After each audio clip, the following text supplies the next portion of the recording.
Hello everyone, how are you guys doing? Welcome back to my channel. I'm Ritushri, your dearest reviewer. First of all, I'm so grateful to my loyal yet very few subscribers of this channel who have been constantly asking me as to when I'm coming back with a review video. Yes, I have promised a lot of times, but I couldn't do so due to various reasons. I was not doing well personally. I was going through a lot, and then we lost our dearest Zubinda. I thought that it's best to refrain myself from making any videos whatsoever, but he was a creative person, and as the saying goes, that the show must go on. I thought that precisely it's the best time to make a review video, and none other than Dhurandhar is the perfect choice for it. So, without further ado, let's start the video today. If films like Mission Kashmir, Fana, Heather centered their narratives around victimhood and emotional turmoil, Dhurandhar is a movie which shifts their focus to agency, one which acts, which influences, and is a film about responsibility. And precisely that is the reason why the film seems so unsettling. There's an emerging tendency where films that portray uncomfortable truths are instantly labeled as propaganda. Well, if that logic is to be applied globally, then even Schindler's List, which shows the violence of Nazis against, which went on to win the Oscars, would seem problematic. But if an Indian filmmaker shows Pakistan backed terrorism against India based on facts, then the entire lens changes. Well, I think it's nothing but hypocrisy, right? Well, let's move on from the noise and get back to our main agenda, which is the screenplay and story. The eight chapter screenplay isn't a stylistic gimmick, but it gives the movie clarity, control, and narrative momentum.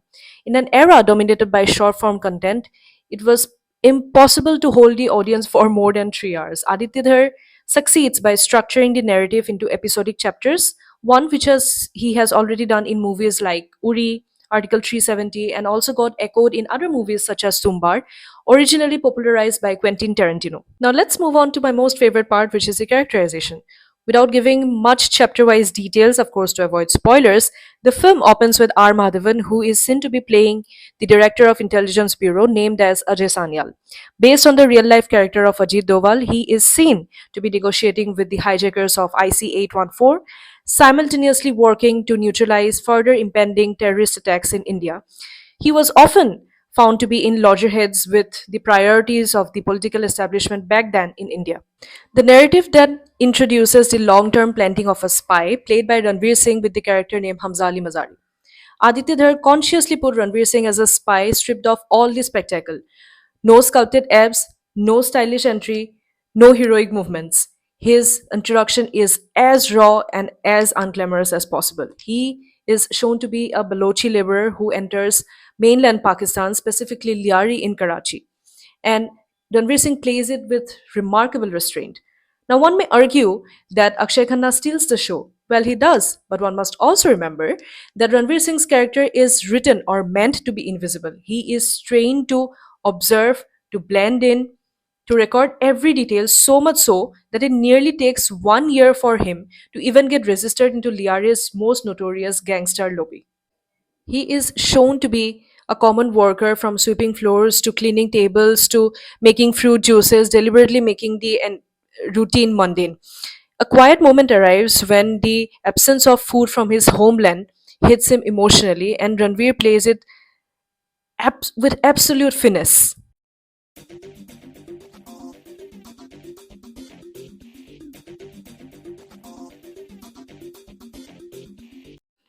Ranveer's character Hamza Ali Mazari becomes the most trusted man of Rahman Dakait in Liari.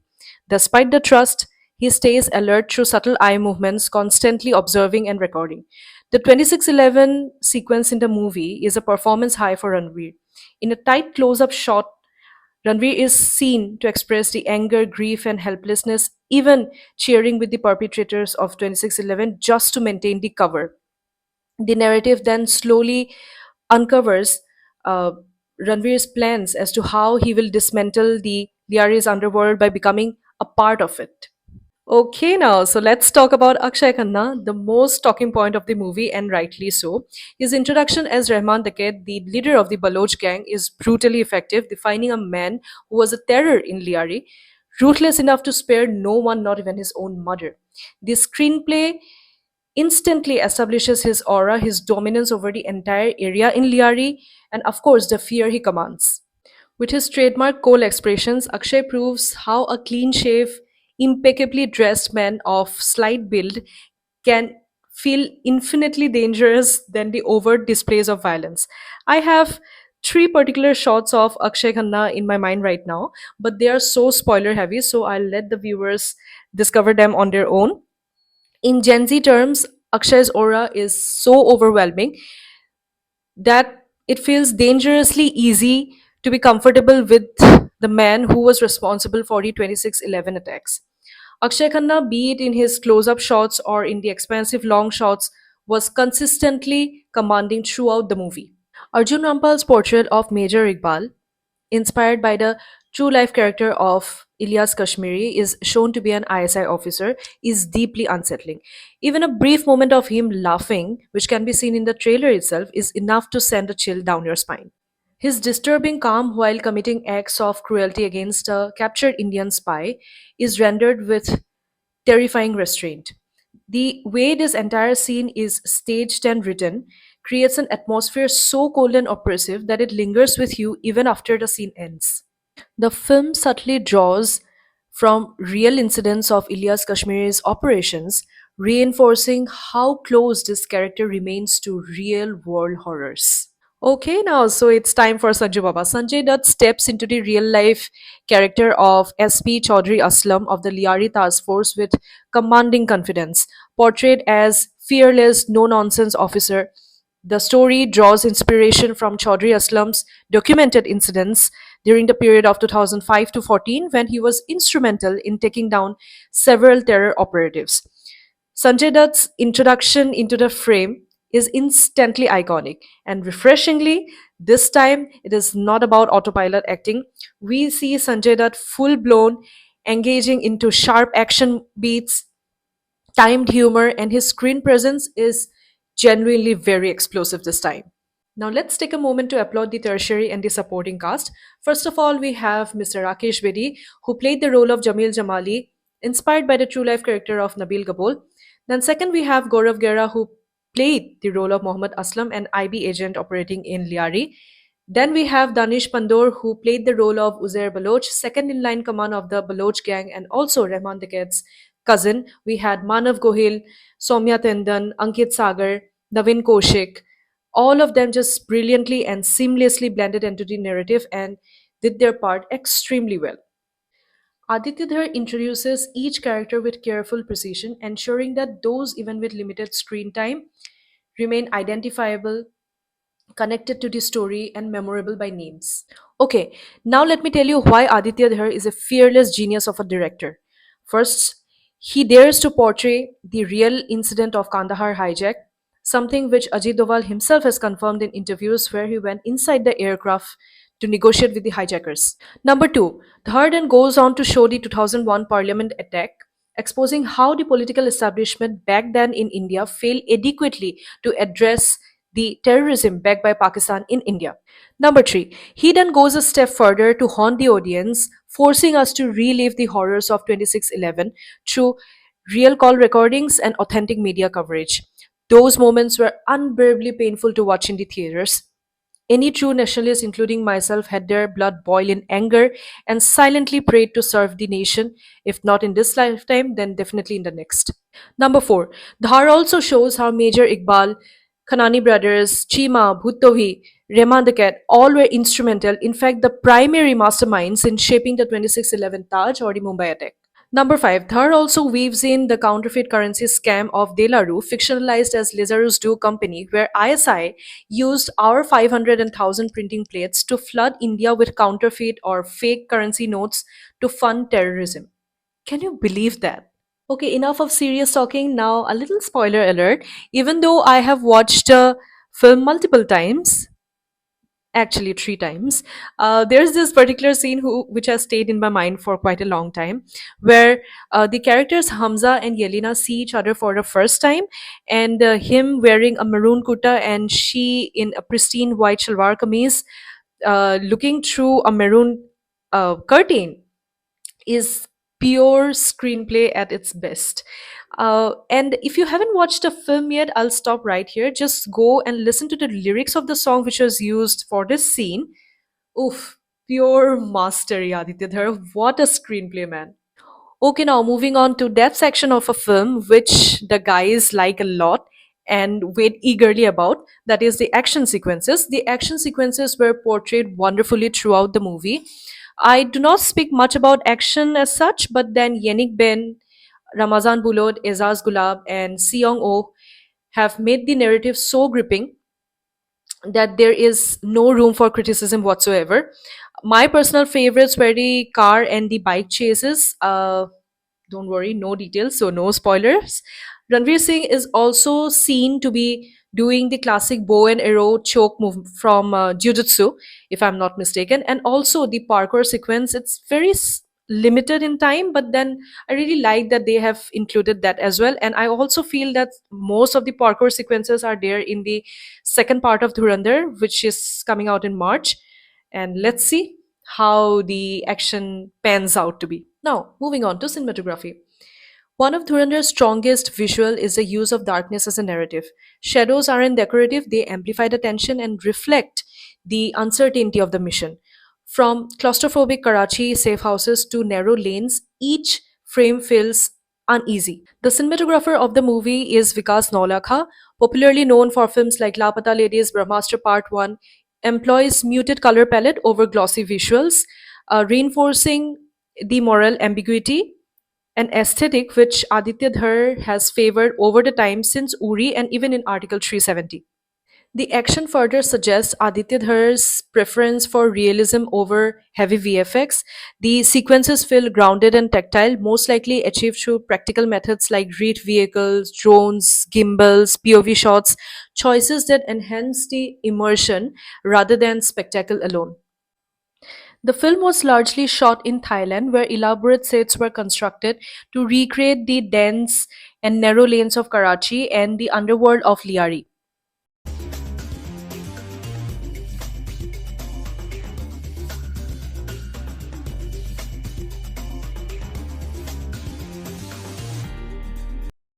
Also, a huge shout out to production designer Saini S. Zohroy, the main person behind the entire production design. Then we have art director Yogesh Bansore and set decorator Yashita Jha for crafting such immersive and believable worlds for us. Thank you so much. Several outdoor sequences were also shot in places like Mud Island. Other key locations include specifically designed sets at Filmistan Studios in Mumbai, barren landscapes in Ladakh, where the iconic song Fasla was also shot, in Orbit Mall in Malad, the Mankoli Motagaon Bridge in Dombivli, and multiple locations across Chandigarh, such as the Sukhna floodgates and the Sector 17 underpass, where that bike chase happened, along with Gobindgarh Fort in Amritsar, which can be seen in the song Nal Nachna. Now, most of the people are questioning whether during that time they had any sort of clubs. But I think that club sequence was actually shown as an in restaurant or in hotel party, which was to recreate the Lal Killa restaurant established in the year 1998. And this story specifically shows a time frame between 2002 2003, sort of like that, which is why I think Govindgarh Fort was a perfect choice for the makers to recreate the Lal Killa restaurant. Please go to the Google and see for yourself. It is an uncanny resemblance to that place. Now, coming to one of the most important section of a movie, which is the hair, makeup, and prosthetics, it can either make or break the movie altogether and the characters as well. The hair, makeup, and prosthetics for this film was done by Pritishil Singh D'Souza, and she's has done an absolute fantastic job, especially the prosthetic work for R. Madhavan, Gaurav Gera, and Arjun Rampal, were so much in tune with their real life counterparts, where Ranveer Singh's character avoided the resemblance to Khilji very smartly. Akshay Khanna's main highlight of his character was his iconic hairstyle this time, and also his entire aura, which we have already talked about.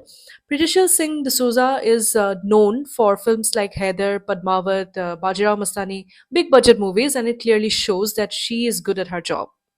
Costume designer Smriti Chauhan, she brought authenticity to the screenplay. She gave Balochi salwar kameez for the men and Farshi salwar kameez for the women, capturing the essence of then Pakistan.